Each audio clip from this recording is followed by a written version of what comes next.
Patient को check करना है। जी सर।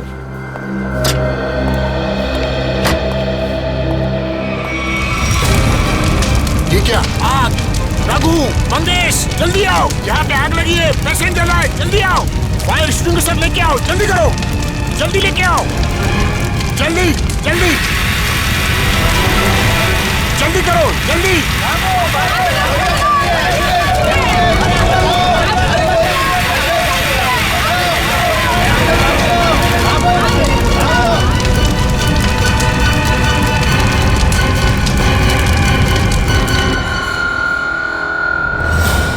आइए सर, मैंने ही आपको फोन किया था। ये सब हुआ कैसे? समझ में नहीं आ रहा सर, देखते ही देखते पेशेंट को कैसे आग लग गई। प्लीज हटिए आप लोग।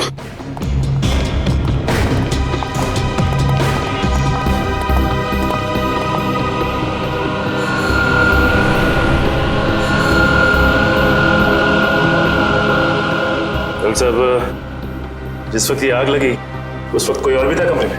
नहीं सर, कोई नहीं था। मिस्टर अंश के बॉडीगार्ड बाहर ही पहरा दे रहे थे। हाँ सर, अरे इनके आने से पहले साहब अच्छे खासे लेटे हुए थे, लेकिन जैसे उन्होंने दरवाजा खोला अचानक आग लग गई। ऐसा कैसे हो सकता है? जब कमरे में कोई था ही नहीं तो फिर आग किसने लगाई? अपने आप लग गई आग है? ये शॉर्ट सर्किट का चक्कर भी नहीं लगता, लेकिन ये आग जैसी भी लगी हो हम इसका पता कर ही रहेंगे। अंश, अंश,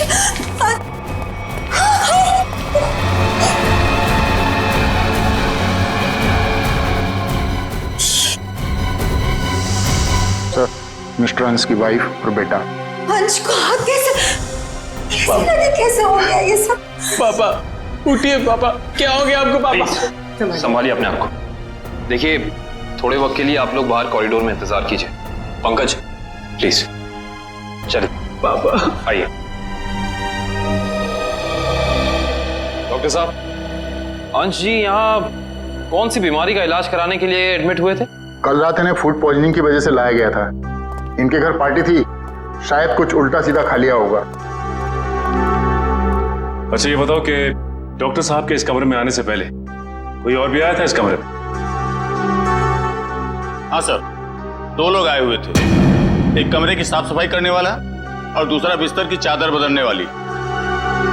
ये अंश कुमार, इस अंश कुमार की कुंडली निकालनी होगी। जहां तक मुझे याद आता है कि बहुत सारे काले कारनामों में शामिल था।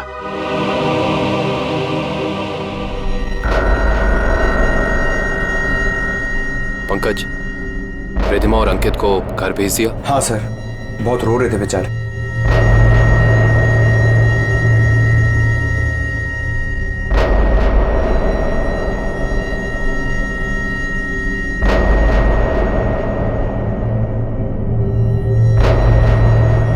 वैसे सालुंके साहब, आपको क्या लगता है आग किस वजह से लगी?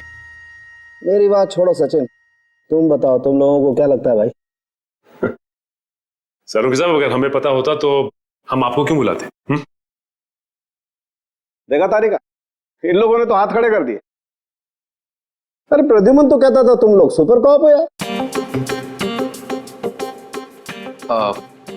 सर, हम तो सिर्फ तहकीकात कर सकते हैं, अंदाजा लगा सकते हैं, लेकिन इस साइंस के मास्टर तो आप ही हैं ना। तो ठीक है, अंदाजा क्या लगाते हो वो अंदाजा ही बता दो यार।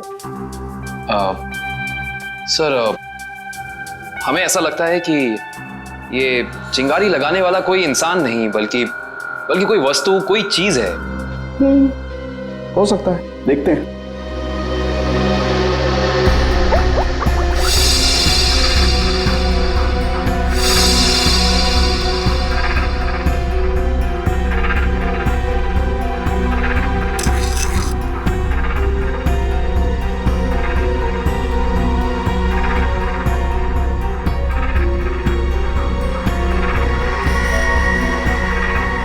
ये बात है। क्या बात है सर? अंश की इस चमड़ी के टुकड़े पर मुझे 2 किस्म के केमिकल मिले। एक का नाम कोजू और दूसरे का चिलिंगफी। कोजू और चिलिंगफी? ये केमिकल के नाम या कोई चाइनीज रेस्टोरेंट के? पंकज, मजाक नहीं। और ये दोनों केमिकल जब आपस में मिल जाते हैं तो एक तीसरा केमिकल बनता है। जो बहुत ही आसानी से आग पकड़ लेता है अगर उसे एक निश्चित मात्रा से ज्यादा ऑक्सीजन मिल जाए तो। और जैसे ही डॉक्टर साहब ने इस कमरे का दरवाजा खोला, यहाँ का ऑक्सीजन लेवल बढ़ गया और अंश का शरीर खुद ब खुद जलने लगा। इसका मतलब अंश की बॉडी पे ये केमिकल हॉस्पिटल के किसी अंदर वाले ने लगाया है। अंदर वाले ने। देखिए, आप बेवजह हम पर शक कर रहे हैं। हम भला अपने मरीज की जान क्यों लेंगे? डॉक्टर साहब, हम भी यही जानना चाहते हैं कि आपने किसके कहने पे वो केमिकल अंश की बॉडी पे लगाया। देखिए, मैंने मिस्टर अंश को छुआ तक नहीं। मैं तो एक एक दवाइयां उनके बॉडीगार्ड के सामने देता था। अगर आपने नहीं छुआ तो किसने किया है? किसने स्पंज बाथ दिया उसे? देखिए, मिस्टर अंश यहाँ पर फूड पॉइजनिंग के इलाज के लिए आए थे, तो स्पंज बाथ देने का तो सवाल ही नहीं उठता। मैं कह रहा हूँ ना कि हम में से किसी ने भी उनकी बॉडी के ऊपर कोई केमिकल नहीं लगाया। अच्छा, तो आप ये कहना चाहते हैं कि डॉक्टर सालुंके गलत कह रहे हैं? जी नहीं, मैं ये बिल्कुल नहीं कह रहा हूँ। मैं सिर्फ इतना कह रहा हूँ कि मैंने या मेरे किसी भी स्टाफ ने उनकी बॉडी के ऊपर कोई केमिकल नहीं लगाया है।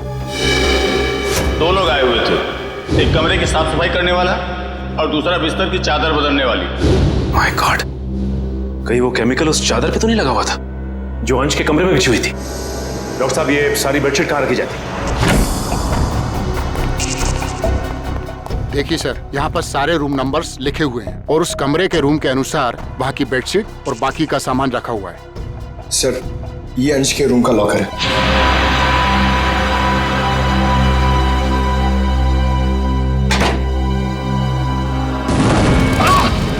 ठीक हो ना तुम? बाहर जाओ, फिर भी पकड़े। फायर एक्सटिंग्विशर, जल्दी। फास्ट।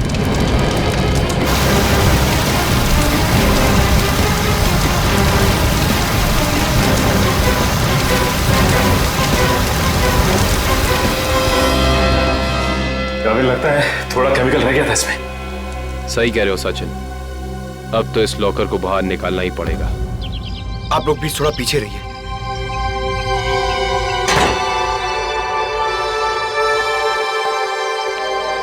सर, प्लीज संभाल के।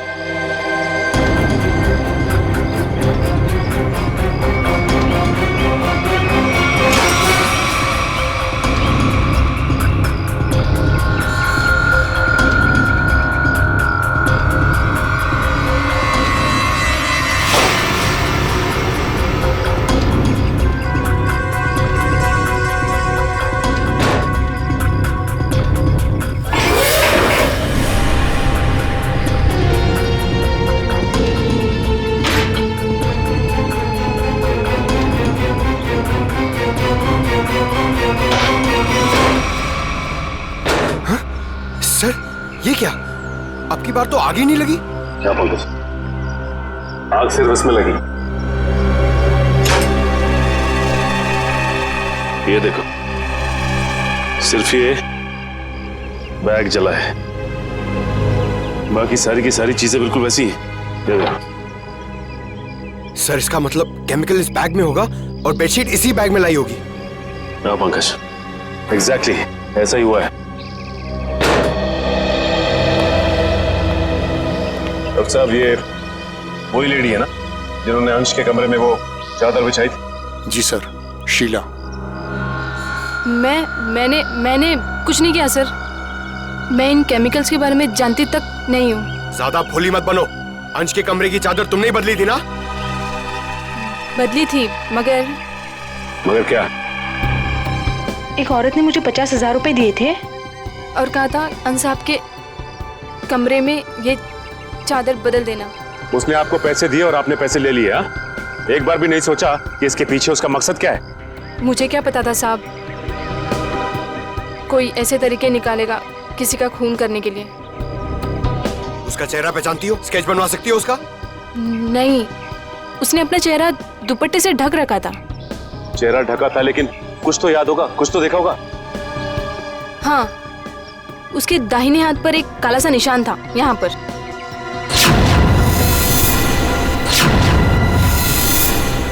ठीक है, आप लोग जा सकते हैं। जी सर। अंश को फूड पॉइजनिंग हुई उसके घर पे, जिसके बाद वो हॉस्पिटल में एडमिट हुआ। और कमाल की बात है कि हॉस्पिटल में आने के बाद वो जल के मर गया। कुछ तो गड़बड़ है।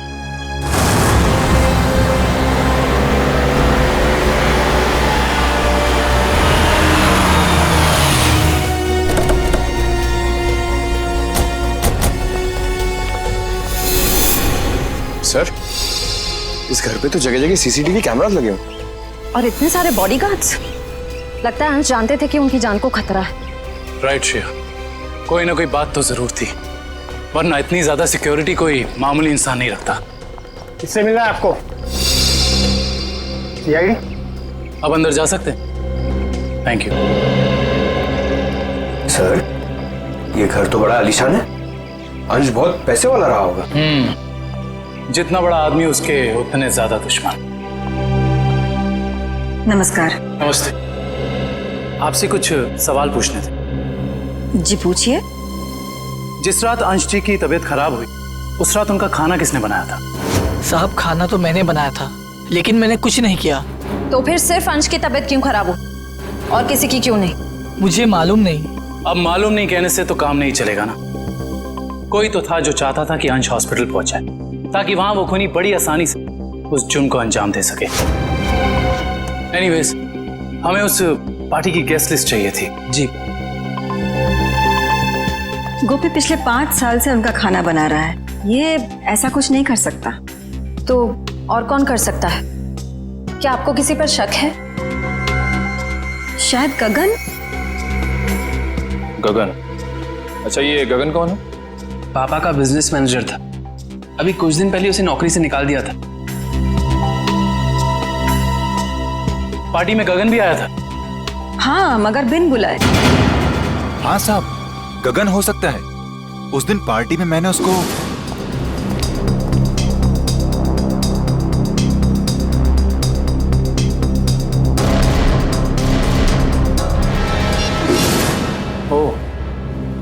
तो अंश गगन पे चिल्ला रहे थे? हाँ साहब, पर म्यूजिक की आवाज बहुत तेज थी। मैं समझ नहीं पाया कि साहब गगन को क्यों डांट रहे थे। मगर अंश ने गगन को नौकरी से क्यों निकाला था? पता नहीं, मगर जरूर कोई बड़ी बात रही होगी जो उन्होंने अपने 10 साल पुराने एम्प्लॉय को एक ही झटके में काम से बाहर निकाल दिया। गगन को नौकरी से क्यों निकाल दिया था, इसका जवाब ढूंढना होगा। क्या अंशी की मौत हो गई है? जी हाँ, और हमें शक है कि उनकी मौत में आपके पति गगन का हाथ है। ये क्या कह रहे हैं आप? गगन अपनी जान दे सकते हैं, पर वो किसी की जान लेने की कभी सोच भी नहीं सकते। सोचा नहीं, बल्कि कर दिया। बहुत ही लंबी चौड़ी प्लानिंग के साथ गगन ने अंश को हॉस्पिटल में ही जला दिया। आपको कुछ गलतफहमी हुई है, गगन ऐसे नहीं है। वो ऐसा नहीं है तो कैसा है, वो तो उनसे मिलने के बाद ही पता चलेगा। वो कब तक वापस लौटेंगे? मुझे नहीं पता। मैंने पुलिस स्टेशन में उनके गुमशुदा होने की रिपोर्ट भी लिखवाई है। कल से वो गायब है। बुरा मत मानिएगा मैडम, लेकिन मुजरिम अक्सर खून करके ऐसे ही फरार हो जाते हैं। बार बार उनको मुजरिम कह करके उनका अपमान मत करिए। अगर उनको जुर्म करना ही होता तो वो अंश जी की बात मान करके अंकित को मार ना देते। एक मिनट, क्या कहा आपने? अंश जी ने गगन को अपने बेटे अंकित का खून करने का काम सौंपा था, पर गगन ने साफ इनकार कर दिया और इसी वजह से उन्होंने गगन को नौकरी से निकाल दिया। ओह, तो इस वजह से गगन को नौकरी से निकाल दिया गया। और कोई बाप अपने बेटे को मरवाना क्यों चाहेगा? सर नहीं सर, ऐसा नहीं हो सकता। आप प्लीज कह दीजिए झूठ है। मेरे पापा मुझे मारने की प्लानिंग कभी कर ही नहीं सकते। हम जानते हैं ये बात आप लोगों के लिए काफी धक्का पहुंचाने वाली है। गगन की पत्नी झूठ बोल रही है। अपने पति को बचाने के लिए कुछ भी मनगढ़ंत कहानी बना रही है वो। अंश जैसा पिता अपने इकलौते बेटे को मारने की कैसे सोच सकता है?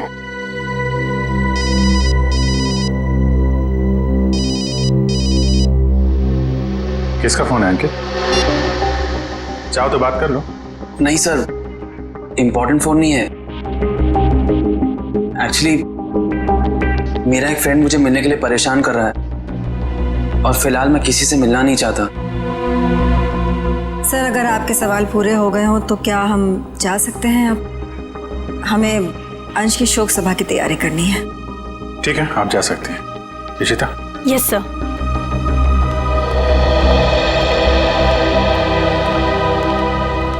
सर, जब अंकित का फोन बज रहा था तब उसका रवैया कुछ अजीब सा नहीं हो गया? लग तो रहा था कुछ छुपा रहा है। नजर रखो इस पे।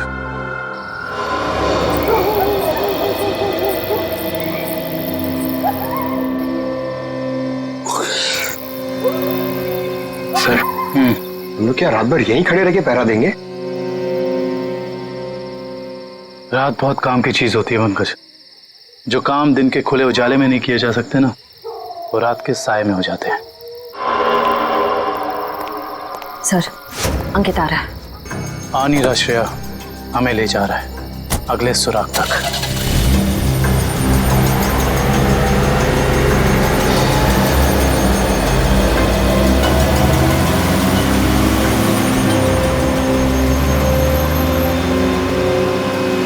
Let's go.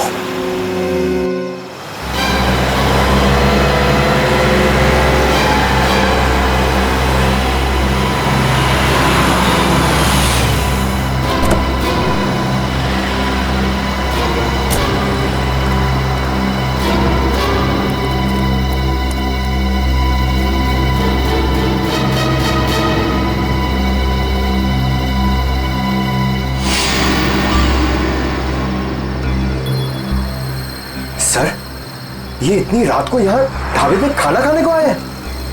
नहीं पंकज, खाना खाने नहीं आया ये यहाँ ऐसे इंसान का इंतजार कर रहा है जिसे ये दिन के उजाले में नहीं मिल सकता।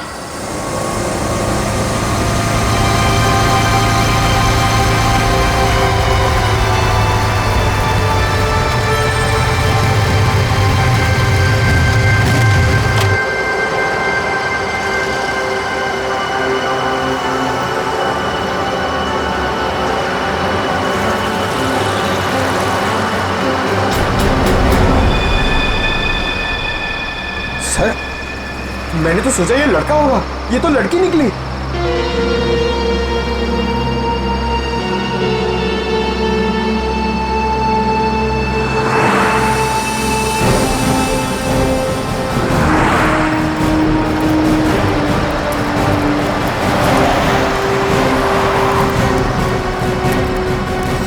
अरे आप लोग और यहाँ? हाँ, हम बहुत मेहनत करें आपके पापा के खूनी को ढूंढने की।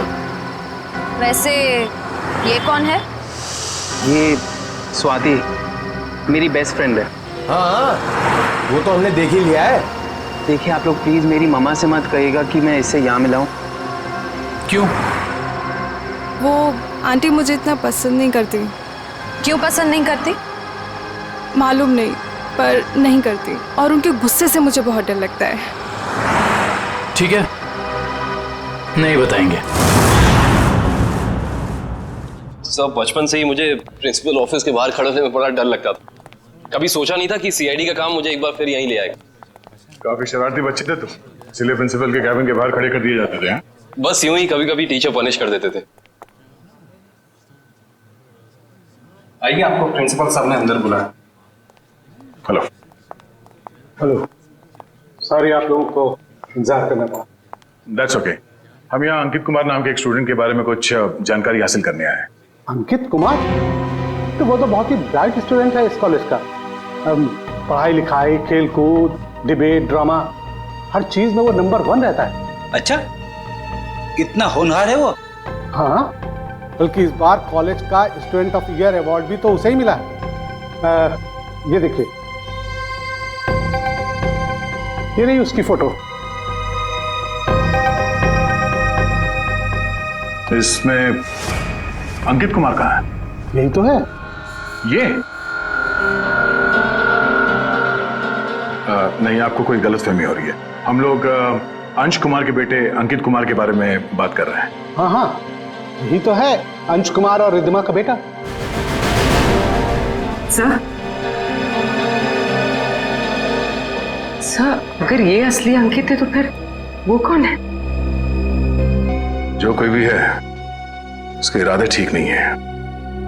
और रिद्धिमा जी ने हमें उसके बारे में बताया क्यों नहीं? रिद्धिमा जी कहाँ हैं? मैडम अपने कमरे में हैं। आइए।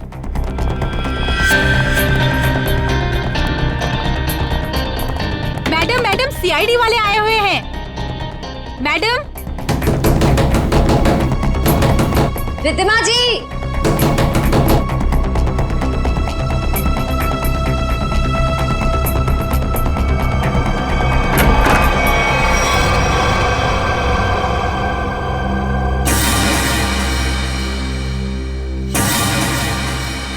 सर कमरे में तो कोई नहीं है।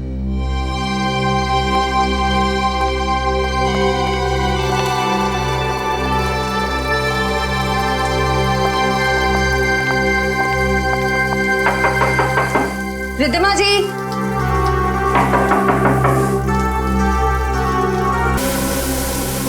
सर यहाँ भी कोई नहीं है। सर ये देखिए सर, यहाँ पे खून भी लगा हुआ है।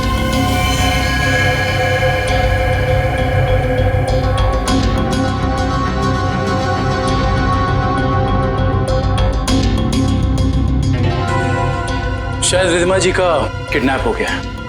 इन टुकड़ों को देख के तो यही लगता है कि उनकी किडनैपर के साथ हाथापाई हुई होगी। अंकित कहाँ है? बुलाओ उसे। अंकित बाबा तो आज सुबह घर से बाहर चले गए हैं। निखिल, अंकित को फोन लगाओ।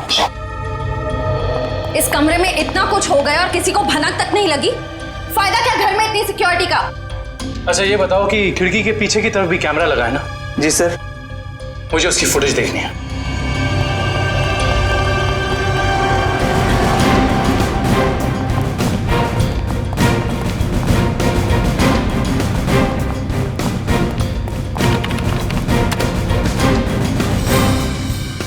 सॉरी सर, लगता है कैमरा 2 घंटे से बंद है। मतलब जरूर तुम में से ही किसी का काम है ये, जिसने खुना करने से पहले कैमरा बंद कर दिया। सर हम ऐसा क्यों करेंगे? कोई बाहर वाला यहाँ आके कैमरा बंद नहीं कर सकता। ये किसी अंदर वाले का काम है, समझे तुम? Yes sir. अंकित का फोन बंद आ रहा है। कहीं इस सब के पीछे अंकित का हाथ तो नहीं है?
रिद्धिमा जी, रिद्धिमा जी, मैडम जी,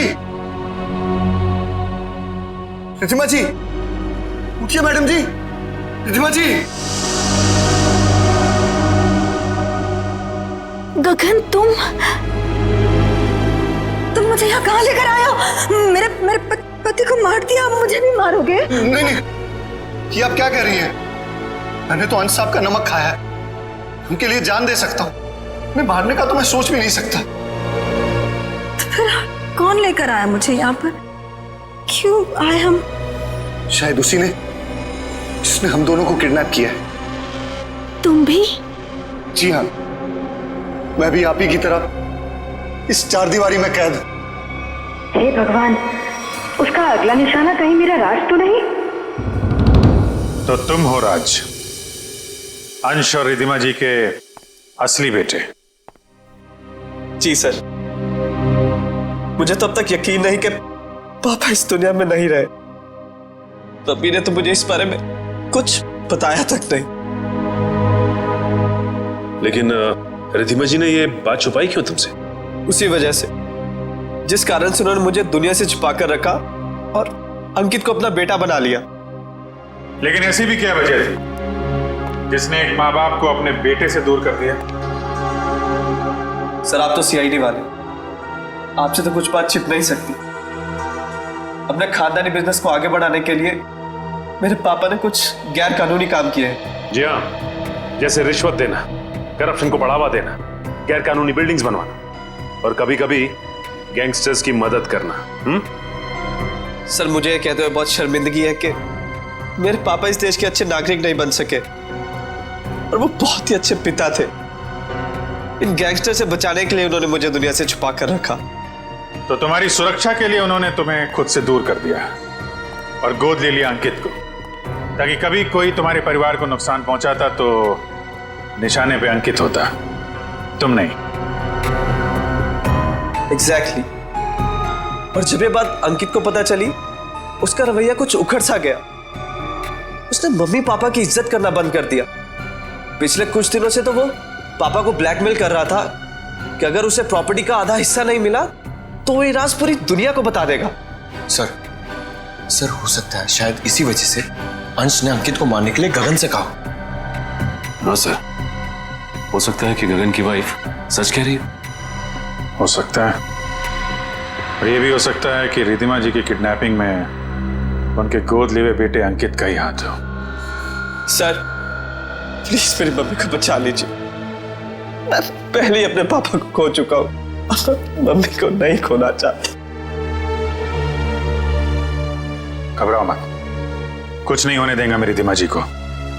अंकित के पोस्टर पूरे शहर में लग चुके हैं, कोई ना कोई उसे जरूर देख लेगा। हेलो, कहाँ? चिंचोली क्रॉसिंग? आप कौन बोल रहे हैं? हेलो हेलो सर, गुमनाम कॉल आया, कह रहा था कि चिंचोली क्रॉसिंग पे मिलो, कुछ जरूरी बात करनी है। जरूरी बात करनी है? फिर तो मिलना पड़ेगा।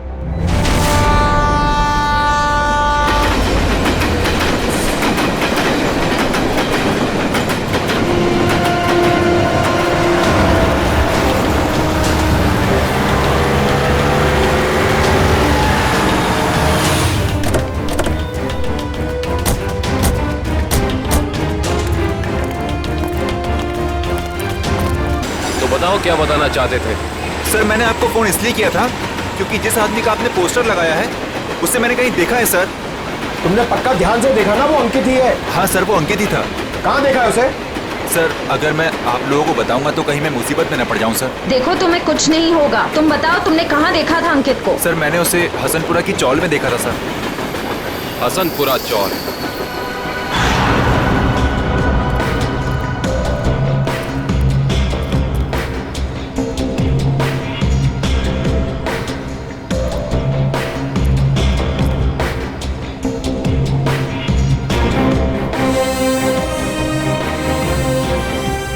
इधर रहता है, इधर। हाँ।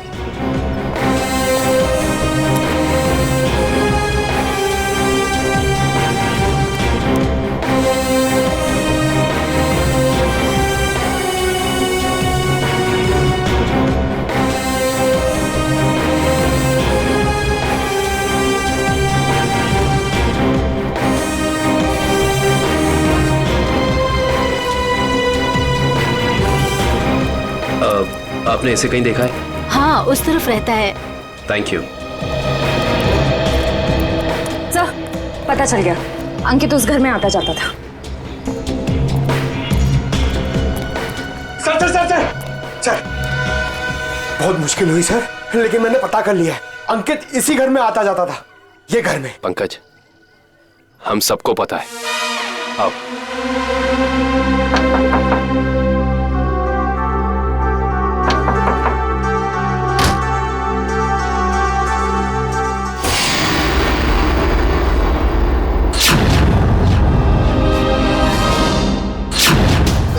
आप लोग? हाँ, हम लोग। सर यहाँ? हमें एक बॉडीगार्ड की जरूरत थी, तो सोचा क्यों ना तुमसे मिल लिया जाए। क्या मजाक करते हैं साहब? सीआईडी को कब से बॉडीगार्ड की जरूरत पड़ने लगी? जब से तुम जैसे बॉडीगार्ड गुनाह करने लग गए। जिस परिवार ने तुम्हें अपनी सुरक्षा के लिए रखा था, तुम उसे ही नुकसान पहुंचा रहे हो। ये क्या कह रहे हैं साहब आप? अंकित क्यों आता था यहाँ? अंकित बाबा यहाँ नहीं आए। हमसे झूठ बोलने का कोई फायदा नहीं है। सीआईडी से ना कोई बच सका है और ना बच पाएगा, इसलिए कह रहे हैं सब सच सच बता दो। हम जान चुके हैं कि अंकित अंशी का बेटा नहीं है। बताओ क्या सच है? बोलो क्या सच है? बताता हूँ। दरअसल में अंकित का असली बाप मैं हूँ। तुम?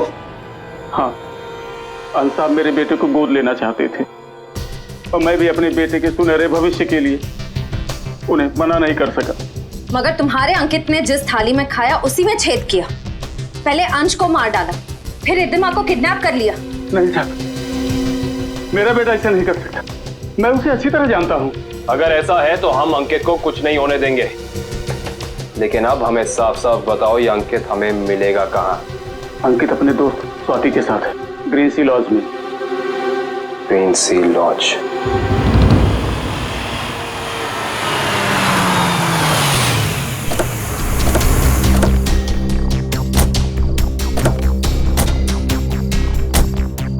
सर, ये अंकित की गाड़ी है। अंदर चल के चेक करते हैं।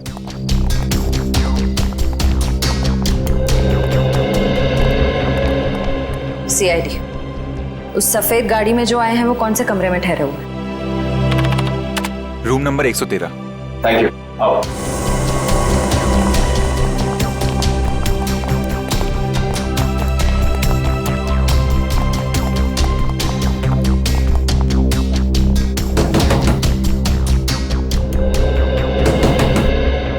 कौन है?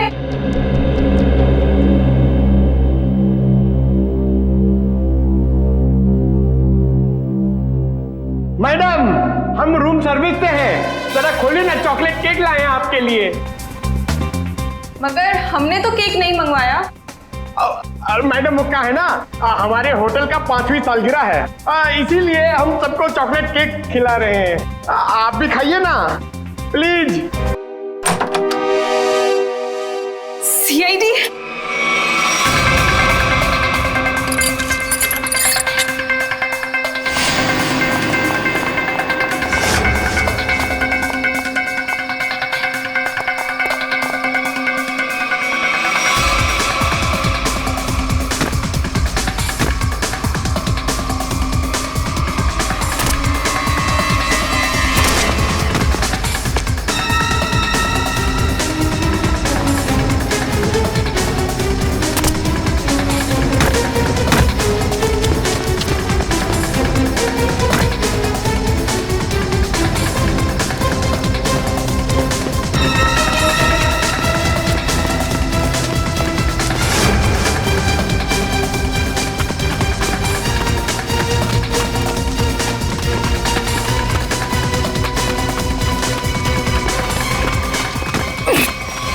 प्लीज मुझे छोड़ दो, please.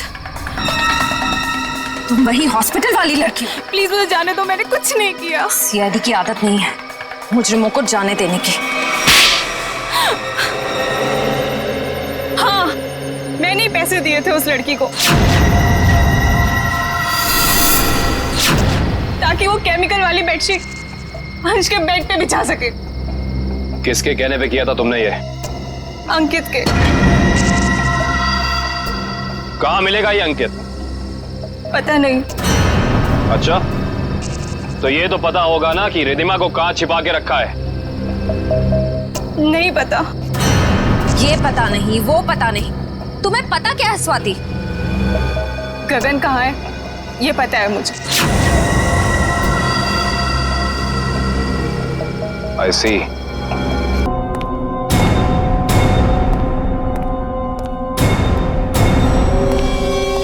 Hi mom. Hi Gagan uncle.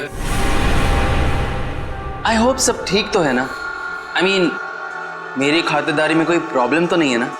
अंकित, जरूर मेरी परवरिश में कुछ कमी रह गई होगी जो आज मुझे यह दिन देखने को मिल रहा है। हाँ, आपके परवरिश में कमी रह गई। बचपन से लेकर जवानी तक आप मुझे बेटा बेटा कहती रही, और आज एकदम से मुझे पता चलता है कि आप मेरी माँ नहीं है। माँ हो तो आप जैसी। लेकिन मैंने तुम्हें कभी अपने बेटे से कम प्यार नहीं किया अंकित। झूठ है, ये ड्रामा है। आप अपने बेटे को बचाना चाहती थी। माना कि ये सब राज को बचाने के लिए किया गया अंकित, लेकिन अंश मैंने तुम्हें कभी भी उससे कम नहीं माना, उससे कम प्यार नहीं किया। मैं भी तो आपसे बहुत प्यार करता हूँ मम्मी, इसीलिए तो आपको पापा तक पहुंचाने के लिए यहाँ आया हूँ। और एक टिकट के साथ दूसरी बोनस टिकट फ्री। प्रतिभा जी, उठा लीजिए, उसके सर पे खून सवार है।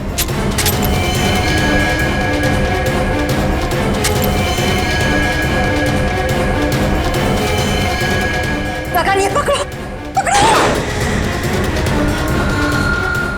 अरे शूट करो ना, गोली चलाओ ना, तो वो मार डालेगा। नहीं प्लीज, अरे मारो उसे। प्लीज नहीं, मार डालेगा हमको, मारो।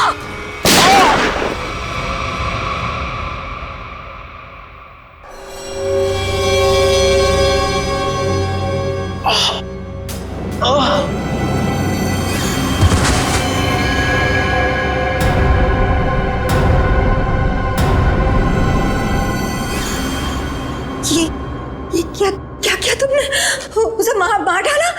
तुम उसके पैर में फायर कर सकते थे ना, उसे मार डाला तुमने। गगन, व्हाट डिड यू डू? मेरे से घबराहट में गोली चल गई, वैसे मारना नहीं चाहता था।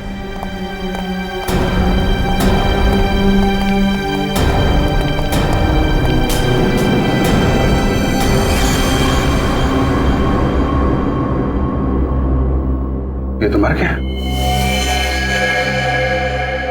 क्या? ये सब हाँ? कैसे हुआ ये? मैं जानबूझ के नहीं मारा सर, मैं सिर्फ अपने आप को बचाना चाहता था। ये गगन सही कह रहा है, अगर हमने अपने बचाव के लिए इसे नहीं मारा होता तो ये हम दोनों को मार देता।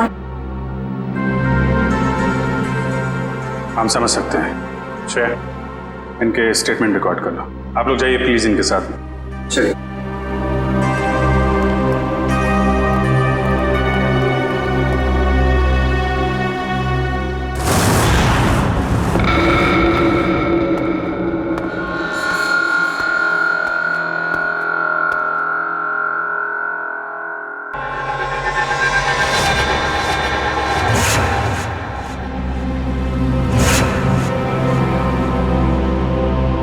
मम्मी,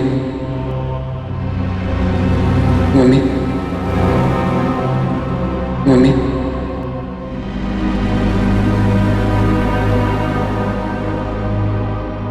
मम्मी,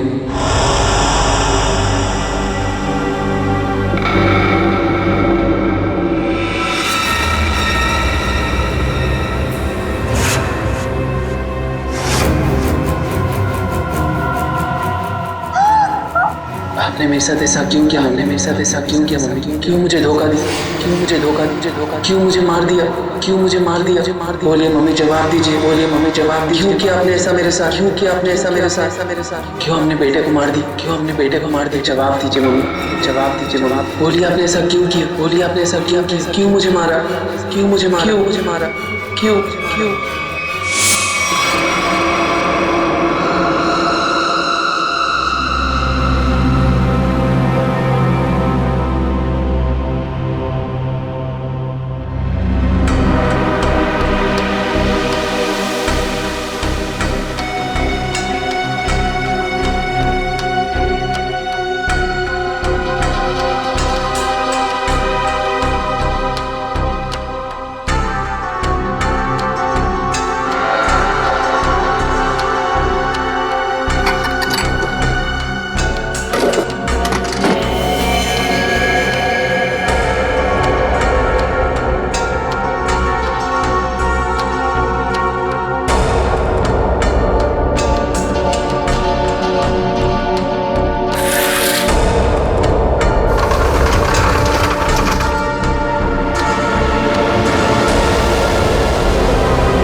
दिया था ना, तुम जिंदा कैसे हो गए?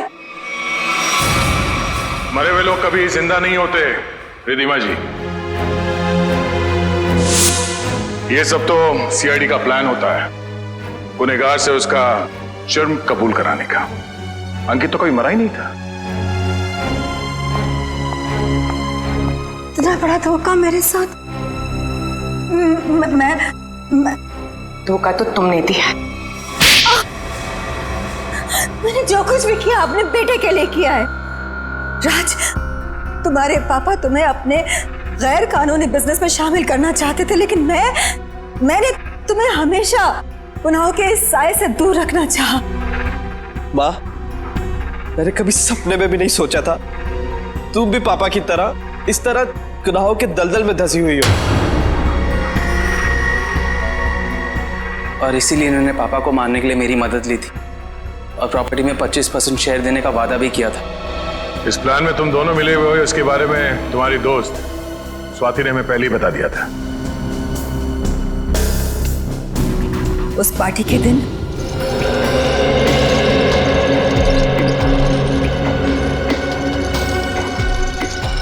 ओह माय गॉड, कितना ऑयली खाना लेकर जा रहे हो साहब के लिए? डॉक्टर ने परहेज के लिए कहा है ना। जाओ सैंडविच और जूस लेकर आओ, जाओ। मगर साहब ने? साहब तुम्हारे बॉस हैं, बट साहब की बॉस मैं हूँ। जाओ। जी मैम।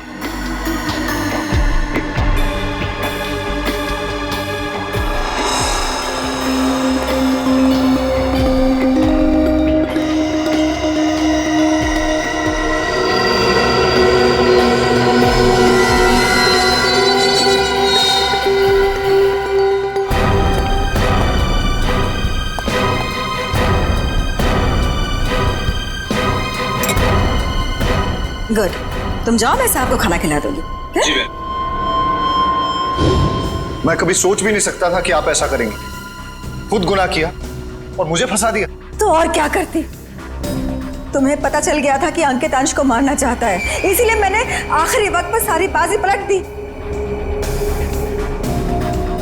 और उस पलटी बाजी में मेरी भी बलि चढ़ा दी थी।